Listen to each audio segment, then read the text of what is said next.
Zeus Olympus की सबसे ऊंची चोटी पर बैठकर पूरी दुनिया पर राज करता था। ज़्यूस पैंथोन का लीडर था। पैंथोन ओलंपस के सबसे पावरफुल देवताओं का समूह था जिसे ज़्यूस लीड करता था। ग्रीक मैथोलॉजी में सबसे पहले यानी कि समय से भी परे, इस यूनिवर्स के क्रिएशन से भी पहले केओस आया था। केओस ग्रीक गॉड्स में सबसे पहले आने वालों में से एक था। जब सिर्फ डार्कनेस और एम्प्टी वॉइड था तब उसका जन्म हुआ था। आगे जाकर केओस ने 3 और गॉड्स को जन्म दिया, जिसमें सबसे पहले थी गाया यानी कि अर्थ, फिर टार्टरस और फिर इरोस जिसे स्पिरिट ऑफ लव भी माना जाता है।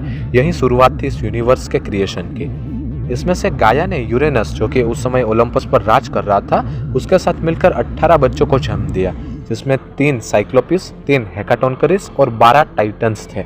जिसमें से यूरेनस ने अपनी गद्दी को बचाने के लिए अपने ही बेटे यानी कि साइक्लोपिस और हेकाटोनकरिस को जेल में डाल दिया ताकि ओलंपस पर उसका राज बना रहे। लेकिन यहीं से यूरेनस का डाउनफॉल शुरू होता है। उसी का एक बेटा क्रोनोस, जो कि एक टाइटन था, उसने सभी टाइटन से मिलकर यूरेनस को ओलंपस की गद्दी से हटाया और खुद वहां का राजा बन बैठा। क्रोनोस ओलंपस में सबसे महान राजा माना गया। उसके शासन में ओलंपस काफ़ी प्रोस्परस हुआ और सभी टाइटन्स क्रोनोस के शासन से खुश थे। लेकिन सब कुछ बदल जाता है एक प्रोफेसी यानी कि भविष्यवाणी से। इस प्रोफेसी के मुताबिक जिस तरीके से क्रोनोस ने अपने ही फादर से ओलंपस छीना, उसी तरह क्रोनोस का बेटा उससे भी शासन छीन लेगा। इसी प्रोफेसी के डर से क्रोनोस अपने ही बच्चों को निगलने लगा। लेकिन एक बार रिया, जो कि क्रोनोस की पत्नी थी, उसने अपने एक बच्चे को टाइटन के आने से पहले ही दूर भेज दिया और अपने पति को एक कपड़े से लिपटा हुआ ढेर को निगलने के लिए दे दिया।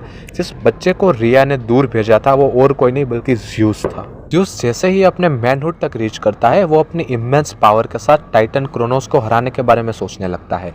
इसी बीच ज़्यूस की मुलाकात एक और टाइटन से होती है जिसका नाम मेटिस था। मेटिस उसे एक टॉनिक देती है जिससे क्रोनोस ने जितने भी बच्चों को निगला था वो वापस आ सकते हैं। ज़्यूस किसी तरह की से इस टॉनिक को क्रोनोस तक पहुंचा देता है और जैसे ही वो इस टॉनिक को पीता है, उस टाइटन के अंदर से वो सभी बाहर निकल जाते हैं और फिर होता है ग्रीक मैथोलॉजी का सबसे बड़ा युद्ध, जिसमें एक तरफ ज़्यूस और दूसरे गॉड्स थे और उनके सामने जाइगेंटिक टाइटन्स थे। यह युद्ध 10 सालों तक चलता रहा और अंत में टाइटन्स जीत रहे थे, लेकिन ज़्यूस ने साइक्लोपिस और हेकाटोनकरिस को आज़ाद कर दिया और इसकी मदद से उसने टाइटन को हराया और फिर ज़्यूस बना द ग्रेट ओलंपस का एम्पेरर। ज़्यूस को अक्सर ही काफ़ी फ्लॉन्ट कैरेक्टर दिखाया गया है। वो एक वॉरियर था और इसके साथ साथ काफ़ी फ्लॉन्ट एंड बोल्ड भी था। टाइटन के साथ की हुई वॉर के बाद भी ज़्यूस ने काफ़ी युद्ध करे, जिसमें जायंट्स के साथ हुआ युद्ध भी शामिल है, जिसमें ज़्यूस के बेटे हरक्यूलिस, जो कि एक डेमीगॉड था, उसकी मदद से उसने वो युद्ध भी जीत लिया। अगर आपको भी ऐसे ही वीडियो पसंद आते हैं तो मैं आपको ये प्लेलिस्ट सजेस्ट करूँगा जिसमें मैंने ऐसे ही मिथोलॉजिकल पावर को डिस्क्राइब किया है।